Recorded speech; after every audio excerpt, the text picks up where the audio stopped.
मावली में अभी हम हैं चारभुजा जी के मंदिर के यहाँ पर। हमें अभी आपने चंद्रगुप्त सिंह जी चौहान को सुना, उनके समर्थकों को सुना। कांग्रेस समर्थित लोग हमारे साथ हैं, उनसे बात करेंगे किस तरह से इस बार के चुनावों को देख रहे हैं।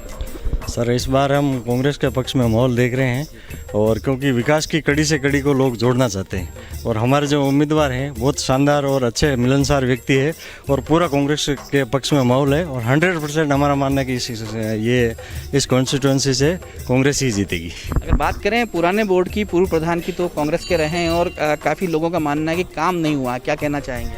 सर, वो बहुत ही ईमानदार व्यक्ति थे, और जो जितना उन्होंने डेवलपमेंट किया उसके मुकाबले अभी तक कोई ईमानदार प्रधान नहीं आया। उन्होंने रोडों के मामले में रोडों की जांच करवाई, और बहुत सारे काम ऐसे किए जिनको हम ईमानदारी की मिसाल कह सकते हैं। ऐसे पूर्व प्रधान रहे हैं जीत सिंह जी चुंडाल साहब, और उनकी वजह से ही आज काफ़ी हमारे को लीड मिल रही है और काफ़ी सपोर्ट इस पूरे क्षेत्र में मिल रहा है। बीजेपी का यह भी आरोप है कि आपके एक उम्मीदवार था, उनको धमकी देके रखवा दिए, उठा लिया गया, फार्म उठा लिया गया। क्या कहना चाहेंगे? सर, उसमें एसडीएम साहब के यहाँ पूरा वीडियो रिकॉर्डिंग है और पूरे साक्ष्य है, उसमें उन्होंने अपनी मर्जी से वो फार्म उठाया है। और जैसा ये आरोप लगा रहे हैं, ये तो राजनीति है, राजनीति में सब आरोप लगाते रहते हैं, लेकिन इस बात में कोई सच्चाई नहीं है। चलिए ये बताइए कि पुराना बोर्ड आपका रहा, काम भी बताना, आप विकास के काम सारी हुआ है, क्या काम हैं जो रह गए, जो आगे वाले प्रधान को करने चाहिए या जो भी जीते उसको करने चाहिए? सर, इसके लिए तो प्रधान के पास तो वैसे जो पावर होते हैं वही काम करते हैं, लेकिन हमारा जो एक मुख्य मुद्दा रह गया बागुलिया का, उसके लिए क्या 40 साल से राजनीति होती आ रही है, लेकिन अभी भी जो विधायक साहब ये कह रहे हैं कि हम इसको भरवाएंगे। गजेंद्र सिंह जी साहब से हमारी बातचीत हो चुकी है, लेकिन हमारे को ऐसा लगता नहीं है इस मुद्दे पर केवल राजनीति की जा रही है। और हमारा मुख्य मुद्दा यही है कि अगर एक बार बागुलिया में पानी की व्यवस्था हो जाए, किसी भी लेवल पे हो, किसी भी स्तर से हो, तो इस क्षेत्र की बहुत सारी समस्याओं का एक साथ, विशेषतर ये कृषि मतलब एरिया है, कृषि से जुड़ा हुआ है, तो इस तरह की समस्या है जो हमारे मेन समस्या, इसी को मान के चलते हैं। अगर इसका हो जाए तो बहुत सारा समाधान हमारे किसानों के लिए और सभी के लिए एक साथ हो सकता है। अमित जी, आप बताइए, आप पूर्व अध्यक्ष भी रह चुके हैं, यहाँ पर युवाओं की स्थिति कैसे देखते हैं? युवाओं की यहाँ पे स्थिति ऐसी है कि कांग्रेस तो हमेशा युवाओं को मौका देती है। आप जितने भी देखना, कांग्रेस में अधिकतर युवा कैंडिडेट मिल जाएंगे आपको, लेकिन बीजेपी में हमेशा युवाओं का गला ही घोटा है। आगे बढ़ने के युवाओं का बलि लेकर ही आगे बढ़ते हैं यहाँ पे, युवाओं का ये रहा है। और युवा यहाँ से हमेशा, जैसे पिछले विधायक साहब भी थे, दलीचंद जी, उस वक्त भी हमारे गाँव के सब ये जो टीम खड़ी है यहाँ पर, एक मुख्य मुद्दा था स्कूल का, तीनों चारों गाँव का एक बहुत बड़ा मुद्दा है। कितने ही सालों से, 5 साल तो उन्होंने संघर्ष किया, 2 साल से भी अभी कर ही रहे हैं, कोई कुछ नहीं कर। अगर प्रधान साहब ने कोई प्रयास भी किया होगा तो बीजेपी के जो विधायक थे उन्होंने टांग अड़ा दी होगी बीच में, लेकिन उस काम को पूरा नहीं होने दिया उन्होंने। स्कूल का आपने भी सुना होगा, स्कूल का बहुत मुद्दा लंबा चला था वो।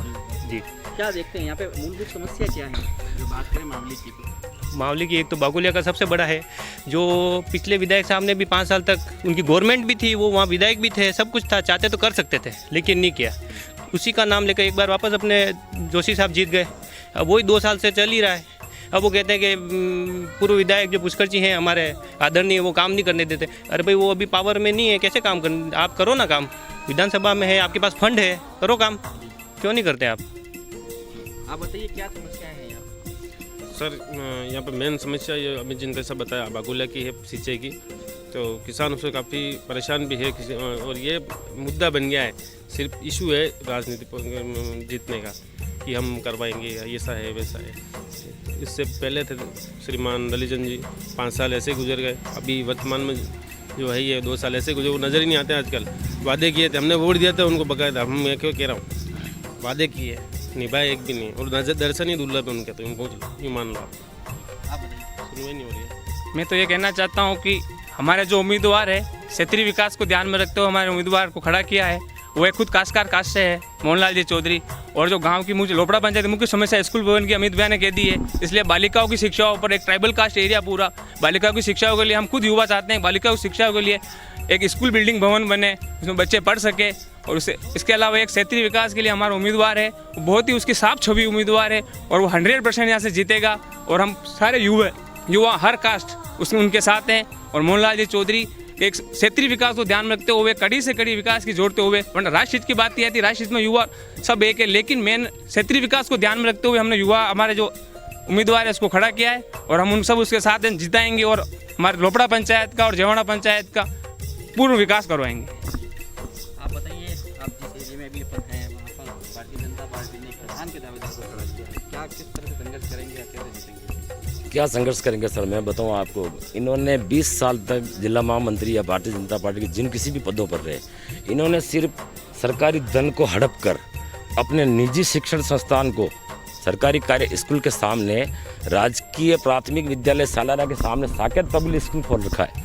वहाँ पे इन्होंने प्रधान कोटे का हो, चाहे निकाय समय का प्रधान रहा हो सुशील जी, सांसद कोटे का हो, चाहे विधायक कोटे का, सारा धन इनकी बिल्डिंग में लगवाया। दूसरा एक चिकित्सालय बना था जो सालेरा गांव के लिए आया था, लोपटा पंचायत के लिए पीएससी थी, उनको इन्होंने जमीन देकर, वहाँ जमीन नहीं थी क्या, ये एक प्रोपोगंडा था, सरकार इनकी थी, सरपंच इनका था, आज भी जमीन हमारे पास पड़ी हुई है, लेकिन इन्होंने उस राशि का दुरुपयोग करके धन को हड़प कर अपने निजी स्कूल में लगा करके इन्होंने ये बताया कि मैं सर्वे सर्वा हूँ, और अहंकार की इनमें जो झलक दिखती है, और ये जनता चाहती है कि हम अहंकार को चोट करें और मोहनलाल को वोट करें, सीधी बात है। या कांग्रेस की क्या स्थिति देख रहे हैं इस बार, क्या पंचायत बन रही है? जीतेगी पंचायत में, प्रधान बनेगा कांग्रेस का पुष्कर लाल डांगी, पूर्व विधायक मावली। बीजेपी के जितने भी महामंत्री भी आपके सामने बोले, पहले तो ये लोकल यहाँ से कोई नहीं, क्षेत्र से नहीं है, वोटिंग भी नहीं है इनका। एक ये सारे पुष्कर लाल जी से दिन में 10 बार बात करें, इनके निजी काम भी वो करवाते हैं। समझ लीजिए कैसे करवाते हैं, इनका इतना व्यवहार है, व्यवहारशील व्यक्ति है, कुशल व्यक्ति है। आधी रात में अगर आपका कोई दुख दर्द है, पुष्कर लाल डांगी को फोन कीजिए, उठा के फोन पे बात करेंगे। ऐसी क्या जरूरत आन पड़ी या ऐसी क्या बात हुई कि विधायक को प्रधान कर? ये बहुत बड़ी बात की आपने, बहुत अच्छी बात पूछी आप। सरकार में एक तो हमारा विधायक नहीं है, धन बल से छल द्वारा पुष्कर लाल डांगी को हराया गया।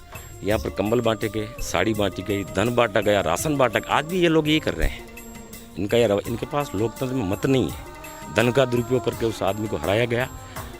मावली क्षेत्र की जनता चाहती थी, मैं खुद गया हूँ, मैंने कहा आप चुनाव लड़िए, चुनाव लड़के इस पंचायत समिति के अंदर बैठिए, और सत्ता और पार्टी का जो समीकरण है, जो संगठन की एक कड़ी है, उसमें आप कड़ी से कड़ी जोड़िए, ताकि राजस्थान में जो सरकार है वो पुष्कर लाल डांगी के नाम से जानती है। क्षेत्र की जनता पुष्कर लाल डांगी को अच्छी तरह से जानती है। पुष्कर लाल डांगी के नाम पर वोट मिलेंगे, कांग्रेस पार्टी को वोट मिलेंगे, कांग्रेस का प्रधान बनेगा। और क्षेत्र से भी मोहनलाल चौधरी जो काश्तकार का बेटा है, जो पूर्व सरपंच वेणीराम चौधरी के पुत्र है, जो 35 साल मावली के सरपंच रहे हैं, 2 बार ये मावली से सरपंच रहा है, उसको हमने यहाँ उतारा है, हमारी मांग पे उतरा, वो अपनी मर्जी से नहीं आया। कांग्रेस के कार्यकर्ताओं ने ये डिमांड की थी कि हमारे यहाँ पे ऐसा चेहरा उतारिए जो काश्तकारों में पकड़ रखता हो, और काश्तकारी नेता होने के कारण हमने यहाँ से उतारा है, और उसके लिए हम जी जान से लगे हुए हैं। एक अंतिम सवाल है, मतदाताओं से क्या अपील करना चाहते हैं? मतदाताओं से मैं ये अपील करना चाहता हूँ, छलावे में नहीं आवे, धन बल का प्रयोग ये लोग करेंगे, धन से बिके नहीं, अपने मत का प्रयोग बिना किसी स्वार्थ से, बिना भेदभाव से, जो लोकतंत्र है,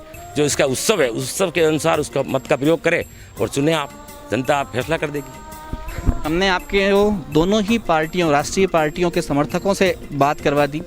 अब फैसला आपको करना है, सिर्फ एक दिन बचा है आपके आत्ममंथन का।